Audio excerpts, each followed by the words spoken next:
বাংলাদেশের একটি দল যারা নিজেদেরকে গণতন্ত্রের ধ্বজাধারী হিসেবে দাবি করে, এই দলটির সন্ত্রাসী বাহিনী জামায়াতের বিভিন্ন নারী কর্মীদের উপর দেশের বিভিন্ন প্রান্তে ন্যাক্কারজনক হামলা চালাচ্ছে, অপমান করছে, নারীদের পোশাক নিয়ে বিরূপ মন্তব্য করছে।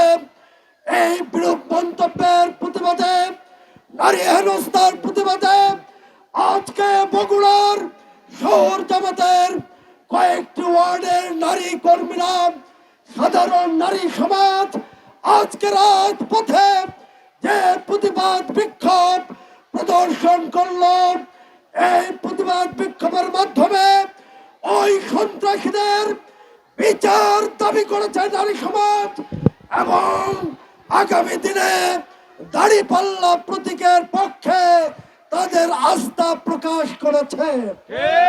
সম্মানিত ভাই ও বোনেরা, এই বগুড়ার নারী সমাজ আজকে মনে করে বিগত 54 বছরে যে তিনটি দল দেশ পরিচালনা করেছে, এই তিনটি দলের কাছে নারী সমাজ নিরাপদ নয়, দেশ নিরাপদ নয়, দেশের স্বাধীনতা সার্বভৌমত্ব নিরাপদ নয়, মানুষের মৌলিক অধিকার নিরাপদ নয়।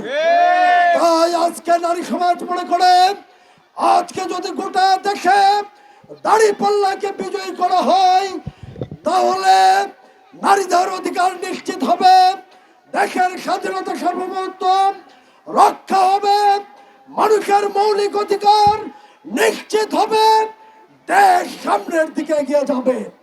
তাই আজকে বগুড়ার এই নারী সমাজ বগুড়ার জনগণকে দাঁড়িপাল্লার পক্ষে আগামী নির্বাচনে, বিশেষ করে বগুড়া সদর আসনে দাঁড়িপাল্লা প্রতীকে বিপুল ভোটে ভোট দিয়ে বিজয়ী করার জন্য রাজপথে তারা আহ্বান জানিয়েছেন। আমার বিশ্বাস আগামী দিনে বগুড়ার এই 7টি আসনেই জামায়াত ইসলামী বিপুল ভোটে বিজয়ী হবে ইনশাআল্লাহ। মাটিডালি থেকে আপনারা দত্তবাড়ি হয়ে ক্রান্তি বোধ করছি।